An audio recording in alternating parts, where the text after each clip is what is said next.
पे जो लोग मुझे नहीं जानते मैं उनको अपना परिचय देता हूँ, वो भी कविता में। देखिए आप लोग के आशीर्वाद से मैंने लिखा है कि परदादा श्री सीताराम सेठ, परदादा श्री सीताराम सेठ और गोपी सेठ भाई उनके थे, बलि शक्तिशाली भी थे, तंत्र में सरस्वती माई उनके। दादा श्री राजा राम सेठ थे सोने के सौदागर वे, बर्मा तक पैदल जाते थे पारखी सभी गुड़ागर वे। पिताजी श्री लक्ष्मण सेठ हैं, उनके हम दोनों हैं लड़के, आकाश और मयंक सेठ हैं अपने कामों में बढ़ चढ़ के। मकान नंबर A28/75 आदमपुरा में रहते हैं, है शहर बनारस जन्मभूमि, आपस में प्रेम से रहते हैं।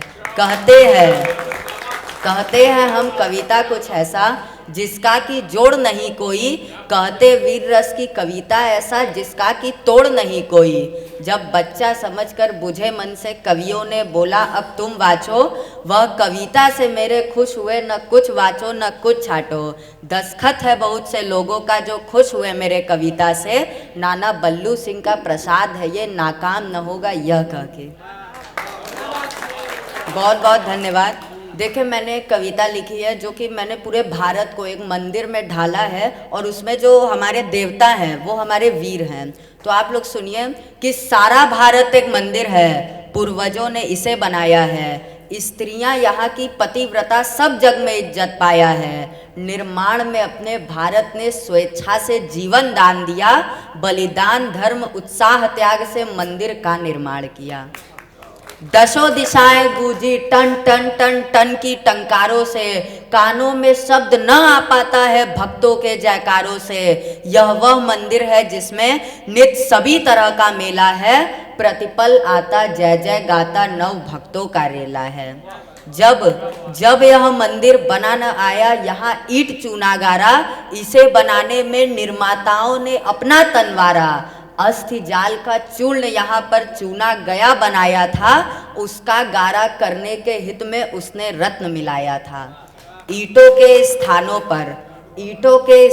पर अपने हाथों से अपने सर के ऊपर सर, फिर उस पर सर पर सर रख रख कर भवन बना है। इसी भांति ईंट न चूना पानी से, किंतु निर्मोही जान के मस्तानों की कुर्बानी से।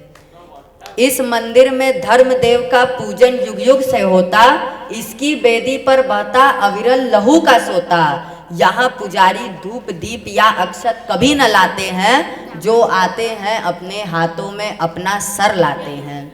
इस देवल के देव रिक्षता है तन की कुर्बानी से, सुरभित प्राण प्रसूनों से या उष्ट रत्न के पानी से। फिर भी इसका पूजन निस्दिन कभी बंद न होता है, इसमें आमरने कटने का तांत मंद न होता है। इस मंदिर में एक नियम है, जो भी इसमें आता है धर्मदेव के पद पद्मों में जीवन भेंट चढ़ाता है, और वे स्वदेव बनकर ही इसमें आदर पाता है, और दूसरे आने वालों से नित्य पूजा जाता है। आओ तुम्हें दिखाए अंदर प्रतिमाएं उन वीरों की, देश धर्म के मस्त दीवाने राजा और फकीरों की। यह मंदिर भी गाता रहता गाथा उन्हीं जवानों की, जिसके कणकण देते साक्षी उनके ही बलिदानों की।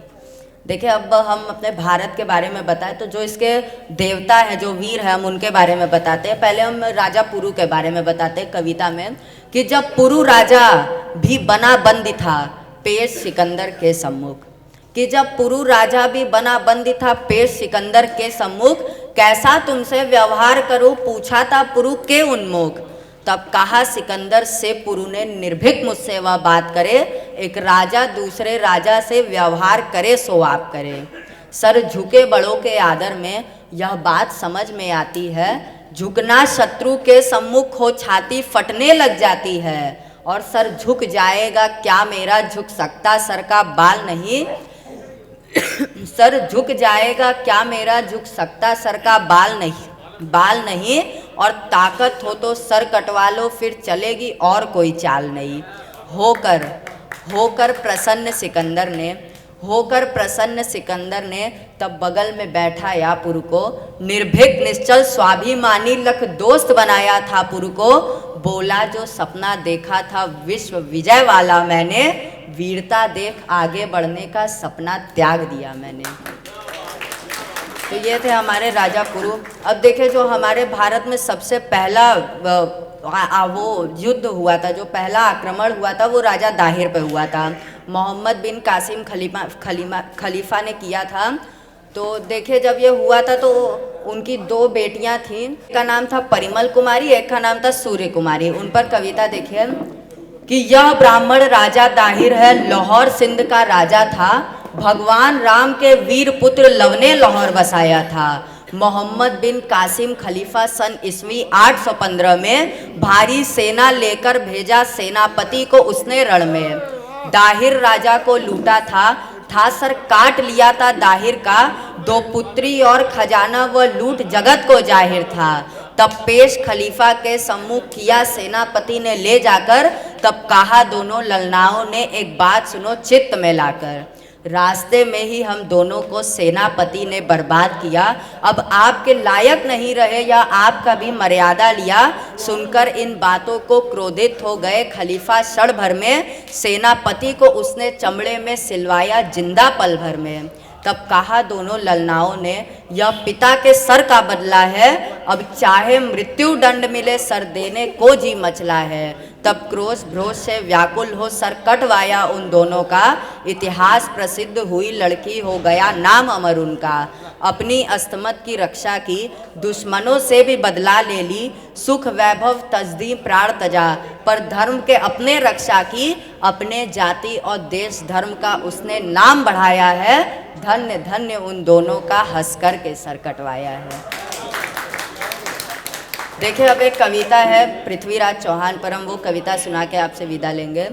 वो पृथ्वीराज चौहान की आप लोग सभी लोग जानते होंगे कि वो शब्द वेदी बाढ़ चलाते थे, तो हम उसी को कविता में ढाल के आप लोग को सुनाते हैं कि यह देखो चौहान वंश अवतंश वीरवर पृथ्वीराज, गजबर छाती थी इसकी दहली का था अंतिम अविराज। 17 बार मोहम्मद गोरी का इसने मुंह मोड़ दिया, युद्ध क्षेत्र में हरा हरा कर बंदी कर छोड़ दिया। निज कर अरी के काटे बंधन दे दे इसे प्राण भिक्षा, भूमंडल को दी थी इसने क्षमाशीलता की शिक्षा। थानेश्वर में गूंज रहे हैं अरे आज भी इनके नाम, और गूंजते सदा रहेंगे जब तक है यह हिंदुस्तान।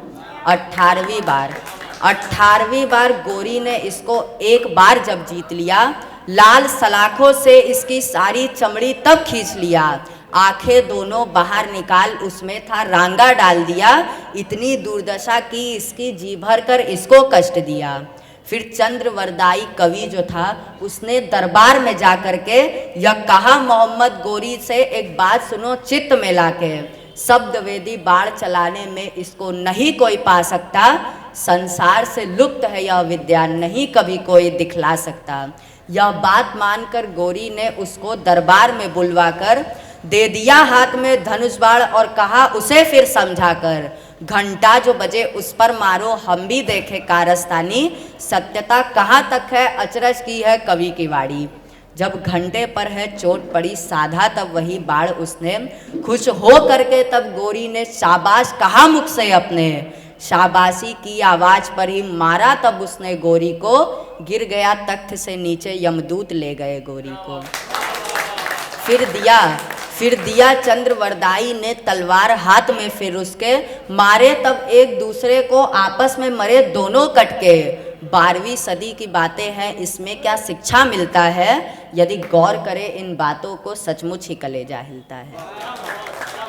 अब देखिए हम आपसे तो कुछ बस 4 लाइन है हम आपको सुना के विदा लेते हैं कि धर्म प्राण यह देश सहज है यहाँ धर्म पर मर जाना, इसलिए है कठिन धर्म वीरों की गणना कर पाना।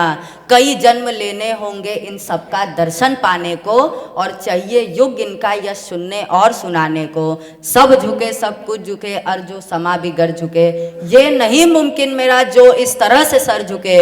मौत हो सम्मुख खड़ी सर पे खड़ा हो काल भी, सर तो क्या झुकता भला झुके न सर का बाल भी।